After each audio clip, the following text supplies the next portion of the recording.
yang menerjemahkan kitab suci dari bahasa Ibrani ke bahasa Latin.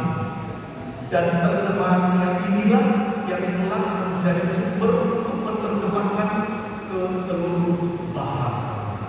Maka Santo Hieronymus mengatakan, siapa yang tidak membaca, mendengar, membaca, merenungkan kitab suci tidak akan mengenal Yesus. Jelas ya? Siapa yang tidak mendengar, membaca, merenungkan kitab suci tidak akan mengenal Yesus. Maka Paus Fransiskus menetapkan hari Minggu ketiga masa biasa menjadi Minggu Sabda Allah untuk mengingatkan kembali para murid Kristus gereja akan pentingnya sabda firman Allah. Saudara-saudara terkasih, dalam bacaan pertama kitab Nabi Nehemia ditampilkan seorang imam Ezra yang membaca dan menerangkan kitab suci kepada umat Israel yang baru keluar dari perbuatan. Kita tahu sejarah bangsa terpilih, bangsa Israel yang jatuh bangun setia kepada Tuhan. Bangsa Israel ada masanya di mana mereka tidak taat kepada Tuhan, maka mereka jatuh ke dalam masa perbuatan. Dalam perjanjian lama, prinsip siapa yang taat, yang setia kepada Allah akan selamat. Siapa yang tidak taat dan tidak percaya kepada Allah akan dikutuk atau mendapatkan hukuman. Sebenarnya bukan Allah yang kutuk, tapi orang yang tidak mengikuti jalan Tuhan, mereka akan jatuh dalam jalan kejahatan dan jauh dari Tuhan. Oleh karena itu bangsa Israel menjadi kalah dan mereka berintimidasi masuk ke dalam masa pembuangan. Namun janji Allah untuk menyertai umatnya tetap dilakukan. Lewat perkataan Nabi Nehemia dan Imam Ezra, jemaat atau umat Israel diingatkan kembali akan pentingnya sabda Allah. Maka dikisahkan bagaimana Nabi Ezra itu berdiri agak tinggi mewartakan sabda Allah dan menerangkan. Maka dari itu Bapak Ibu Saudara terkasih, manakala sabda Allah dibacakan, dia harus berada tempat yang tinggi. Oleh karena itu, para pembaca sabda Allah secara khusus dalam liturgi yang disebut lektor itu dilantik, karena bukan tugas sembarangan dalam pelayanan khusus dalam gereja membacakan sabda Allah. Semoga di lingkungan kita sudah semakin banyak para membaca sabda Allah dalam ibadat liturgi, ibadat Ekaristi, sakramen, dan ibadat-ibadat yang lainnya. Hendaknya para pembaca yang sungguh sudah mempersiapkan diri yang membacakan sabda Tuhan untuk jemaat, sebagaimana Imam Ezra. Ketika Imam Ezra membacakan dan menerangkan sabda Tuhan, umat Israel menyadari kesalahan, keberdosaannya, lalu mereka pun menangis. Bapak Ibu Saudara-saudara terkasih, kadang-kadang kita perlu menangis. Bahkan kalau orang tidak mau menangis, jadi juga tanda-tanda tidak ada pertobatan. Biasanya orang yang bertobat itu akan menyesali dosa-dosa dan tanda yang nyata itu adalah menangis. Bukan berarti terus menangis ya, menangis juga untuk sukacita seorang yang berjuang dalam iman dan berjuang, manakala mendapatkan sesuatu yang dia cita-citakan dalam hal Tuhan, air mata akan mengalir karena merasakan kuasa dan berkat dari Tuhan. Maka bukti nyata umat Israel yang mendengarkan sabda Tuhan menyesali dosa-dosa, mereka menangis. Namun bukan hanya menangis, mereka pun pada akhirnya mensyukuri rahmat itu dengan apa? Dengan makan dan minum minuman yang manis. Karena sukacita adalah makan bersama, bukan makan sendiri-sendiri, yang telah menjadi prefigurasi dari Ekaristi, makanan rohani, tubuh Tuhan yang kita sambut, kita santap agar kita hidup, dan hidup kita pun menjadi berkat bagi orang lain. Mereka yang telah merayakan pesta itu juga mengingat saudara-saudari yang tidak mempunyai.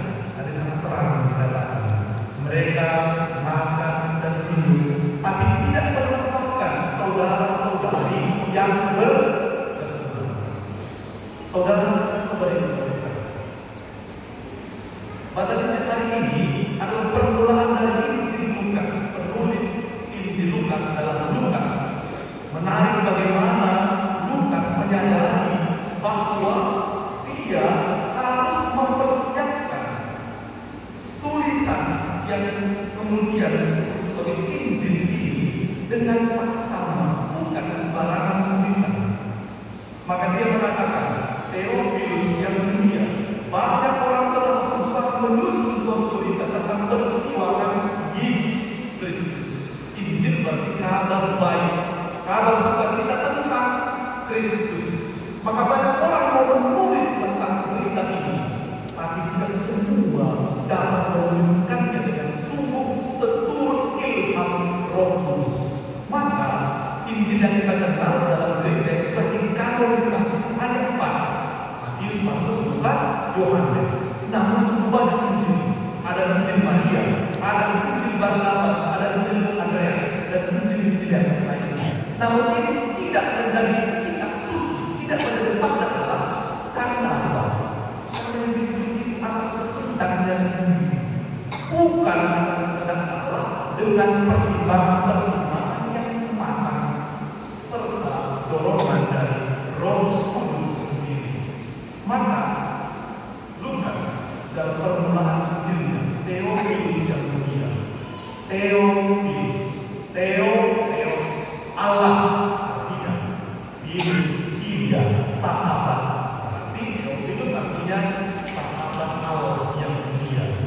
Maka Lukas mau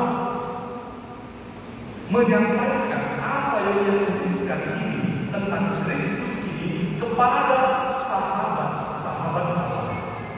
Maka kita semua yang menjadi sahabat Allah mencari alamat dari Injil Lukas ini, dan apa yang disampaikan oleh Injil adalah apa yang dia renungkan, dia hidupkan, dan dia imani, dan inilah yang sampai kepada kita.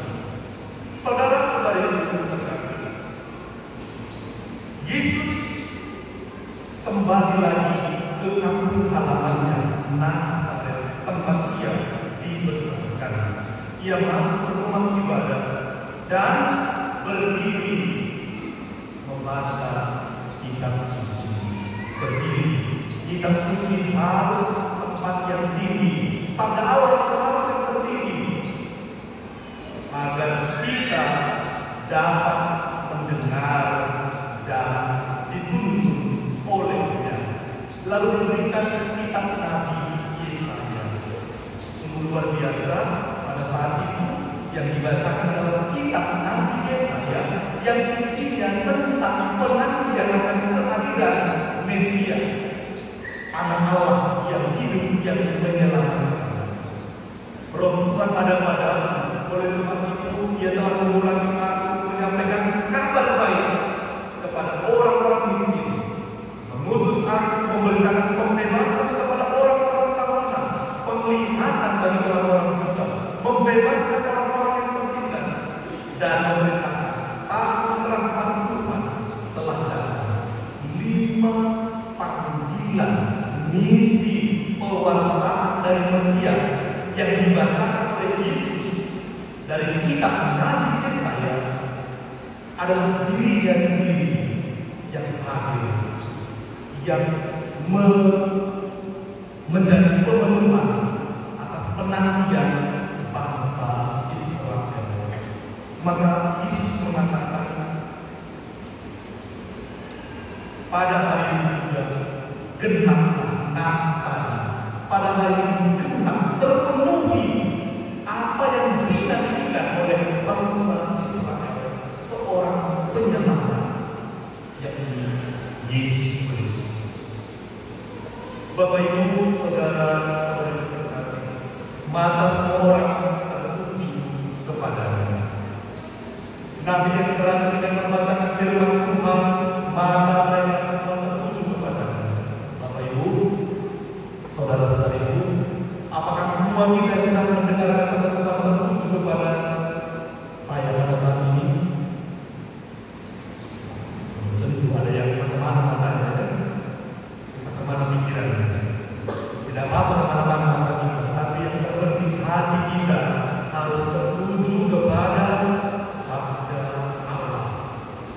Dan semua orang yang hatinya tertuju kepada sabda Allah akan tergenapi apa yang didengar, dibaca, dan direnungkan. Maka saudara-saudara terkasih, mari sekali lagi kita teguhkan iman kita. Sabda Allah yang kita baca setiap hari, kita renungkan setiap hari, sungguh menjadi kekuatan bagi kita agar kita pun mengalami sukacita, dan sukacita itu dapat kita bagikan kepada sesama. Inilah bukti rahmat Tuhan ada pada kita. Rahmat Tuhan itu dalam tahun jubileum ini, tahun 2025, tahun jubileum Spes non-unik, pengharapan dan pernah mengecewakan Bulan Paus Fransiskus untuk tahun Tuhan selama 2025 ini. Semoga rahmat Tuhan selama tahun 2025 ini dapat kita lakukan dengan apa? Dengan mendengar, membaca, merenungkan sabda Tuhan setiap hari. Saya yakin kalau kita setiap hari membaca kitab suci, ya kan? Saya yakin. Tapi terutama mereka yang rajin bisa pagi jam 6 sudah pasti membaca dan mendengarkan kitab suci yang suci datang. Tentu saya yakin juga di rumah kita pasti semua kita rajin membaca kitab suci karena kita adalah keluarga Katolik yang baik. Seperti dikatakan oleh Yesus, Dia adalah sabda Allah yang turun ke dunia, sabda menjadi daging. Yang kita rayakan pada masa Natal, sabda Allah menjadi daging dalam diri Yesus, dan daging itu kini kita rayakan dan kita terima setiap kali kita merayakan Ekaristi. Sabda itu menjadi daging dan kita terima saat kita menyambut tubuh Kristus. Dan semoga kita yang menerima Kristus melalui sabda dan mulutnya sendiri, kita pun dihidupkan semangat kita agar kita pun dapat membawa kehidupan kepada orang-orang di sekitar kita. Itulah panggilan setiap orang Kristen yang hidup oleh Kristus dan mencari tanda kehadiran kerajaan Allah. Sebagaimana tadi umat Israel yang telah menerima sabda Tuhan bersukacita, bertobat, dan tanda sukacita itu dirasakan oleh orang-orang sekitar mereka yang berkekurangan dengan semangat berbagi. Dan Yesus telah memberikan dirinya sebagai kurban bagi keselamatan kita, dan kita terima setiap kali kita merayakan Ekaristi, tubuh Kristus, dan kita jawab. Akan tidak lagi malas-malas menyatakan amin, ya. Karena tubuh Kristus yang memberikan dirinya, kita menjawab amin, artinya ya, saya setuju, saya menerima. Itu arti amin. Kalau kita tidak, kita belum semangat, belum siap menerima Kristus. Maka akhirnya pun kita pulang dari gereja masih lemas. Harus kita tutup Ekaristi dengan pergilah, siap selalu bermisi. Dan tema pastoral pada Medan adalah umat Katolik